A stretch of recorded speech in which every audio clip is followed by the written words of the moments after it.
વર્ષોથી આપણે સાંભળતા આવ્યા છીએ કે કાયદાના હાથ બહુ લાંબા છે। ગમે તેવા ગુનેગાર કેમ ના હોય, આકાશ પાતાળમાં કેમ છુપાયેલા ના હોય, આવા ગુનેગારોને પોલીસ પકડી પાડે છે। ગીર સોમનાથમાં પણ પોલીસે આવા ગુનેગારો કે જેઓ આકાશ પાતાળ નહીં પરંતુ મધદરિયેથી પોલીસે તેને પકડી પાડ્યા છે।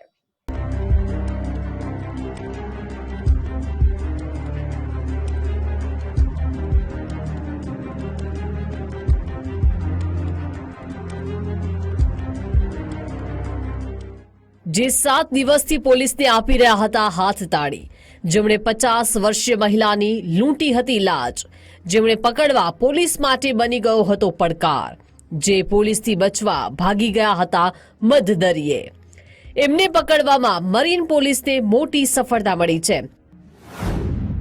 ગીર સોમનાથમાં મહિલા સાથે સામૂહિક દુષ્કર્મ, 50 વર્ષીય મહિલાને 3 હેવાનોએ બનાવી શિકાર। મધદરિયે પોલીસે પાર પાડ્યું સફળ ઓપરેશન। ગીર સોમનાથના ઉના તાલુકાના નવા બંદર વિસ્તારમાં દરિયા કિનારે પાલડી ગામ આવેલું છે। તેમાં રહેતી 50 વર્ષીય મહિલા સાથે 3 શખ્સોએ સામૂહિક દુષ્કર્મ આચરી ગુપ્તાંગના ભાગે ગંભીર ઈજા પહોંચાડી હતી। મહિલાને દુખાવો થતા તેને હોસ્પિટલ ખસેડવામાં આવ્યા હતા, ત્યારે તબીબે મહિલા દુષ્કર્મનો ભોગ બન્યાનું કહેતા પોલીસે હોસ્પિટલ પહોંચી હતી અને પોલીસે પૂછપરછ કરતા મહિલાએ 3 નરાધમો વિરુદ્ધ ફરિયાદ નોંધાવી હતી। મહિલાને હવસનો શિકાર બનાવનારા આરોપીઓ દરિયા હોવાનું જાણવા મળ્યું હતું, જેથી નવા બંદર મરીન પોલીસની ટીમે દરિયામાં 25 નોટિકલ દૂર જઈ 3 આરોપીઓને ઝડપી લીધા હતા। સીબી એસઓજી નવા બંદર પોલીસ સ્ટેશનની ટીમ અને ઉના પોલીસ સ્ટેશનની ટીમો પણ બધી કામે લાગેલી હતી। જે દરમિયાન એક બાતમી મળી હતી કે આ દુષ્કર્મ કરનાર આરોપીઓ દૂર દરિયામાં છુપાઈ ગયા છે, તો એને પકડવા માટે જિલ્લાની પોલીસની જુદી જુદી ટીમો બનાવેલી હતી દ્વારા અંદાજે દરિયામાં 25 કિલોમીટર અંદરથી 2 જેટલા આરોપી, જેમના નામ છે કાળુભાઈ, જે નવા બંદરનો રહેવાસી છે, અને સંજયભાઈ, આ બંને રહેવાસીઓ નવા બંદરના છે, અને એક ત્રીજો અજાણ્યો આરોપી પણ હતો, જેને પકડવાથી એનું નામ અંશ ઉર્ફે અંશુ સુરેશભાઈ ફૂલબારિયા, આ પણ નવા બંદરનો રહેવાસી હોવાનું જાણવા મળેલ છે। એકલતાનો લાભ લઈ લૂંટી મહિલાની લાજ। પોલીસે પહેલા આરોપીઓમાં નરેન્દ્ર ઉર્ફે એકમનો કાળિયો, સંજય ઉર્ફે કબલી કબૂતર અને અંશ ઉર્ફે અંશુ બારિયાને ઝડપી લીધો છે। આ 3 આરોપીઓ નવા બંદર વિસ્તારના છે। ઉના તાલુકાના પાલડી ગામમાં ભોગ બનનાર મહિલા એકલા રહે છે।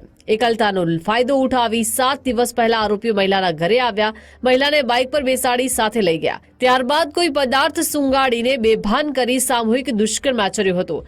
આટલેથી નરાધમોના બદ ઇરાદાઓ પૂરા ન થયા, તેમણે મહિલાના ગુપ્તાંગના ભાગે ગંભીર ઈજા પણ પહોંચાડી હતી।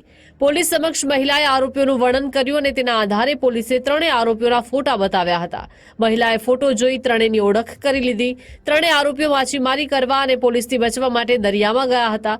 આરોપીઓને એમ હતું કે તેઓ દરિયામાં હોવાની જાણ પોલીસને નહીં થાય, અને થશે તો પણ પોલીસ થોડી તેમને પકડવા મધદરિયે આવશે, પરંતુ આરોપીઓને પકડવા નવા બંદર પોલીસે દરિયામાં વાવાઝોડું આવે છે તેવા મેસેજ માછીમારો સુધી પહોંચાડ્યો, જેથી બોટ લઈ આરોપીઓ પરત ફરતા હતા ત્યારે દરિયામાં 25 નોટિકલ માઇલ દૂર જઈ 3ને પોલીસે ઝડપી લીધા। આમ પોલીસને ઓછી આંકવી આરોપીઓને ભારે પડી અને તેઓ પોલીસના સકંજામાં આવી ગયા। ગીર સોમનાથ જિલ્લાના નવા બંદર મરીન પોલીસ સ્ટેશન ખાતે તારીખ 1 ઓક્ટોબરની રાત્રે એક બનાવ બનવામાં આવેલો હતો। આ બનાવ અનુસાર ભોગ બનનાર એક મહિલા દ્વારા ફરિયાદ દાખલ કરવામાં આવી છે। જે ફરિયાદ અનુસાર આ મહિલા ઉપર 3 જેટલા શખ્સોએ સામૂહિક બલાત્કાર ગુજારેલ હતો। તેના અનુસંધાને એક નવા બંદર પોલીસ સ્ટેશનમાં એફઆઈઆર દાખલ કરવામાં આવી છે, અને આ એફઆઈઆરના અનુસંધાને સામૂહિક દુષ્કર્મ જેવો ખૂબ ગંભીર પ્રકારનો બનાવ હોય જિલ્લા પોલીસ ખૂબ ઝડપથી હરકતમાં આવી હતી।